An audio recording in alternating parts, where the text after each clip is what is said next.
నేను నేర్పించేది ఒకటే, మీరు ప్రభువును నమ్మండి, ప్రభు వైపు తిరగండి, ప్రభువుకు మొరపెట్టండి, ప్రభువుకు సన్నిధిలో ప్రార్థించండి. వ్యక్తిగతంగా మీరు ప్రార్థించుకోండి, ఒంటరిగా మీరు ప్రార్థించండి. మీ లోకంలో ఏదైనా వేస్ట్ అవుద్దేమో కానీ ప్రార్థన వృధా కాదు.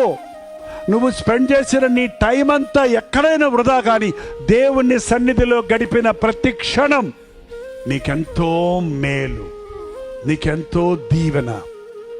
మరి ముఖ్యంగా బైబిల్ చదవండి. ఈరోజు భక్తులు బైబిల్ చదవటం లేదు.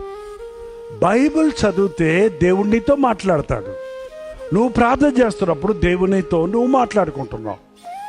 రాయబడిన వాక్యం మారదు.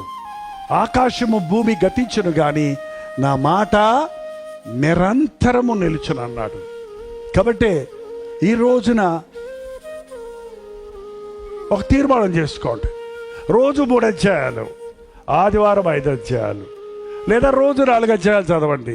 ఒక సంవత్సరంలోగా ఆది కాండం నుండి ప్రకటన గ్రంథం వరకు మీరు బైబిల్ చదువు ముగించవచ్చు.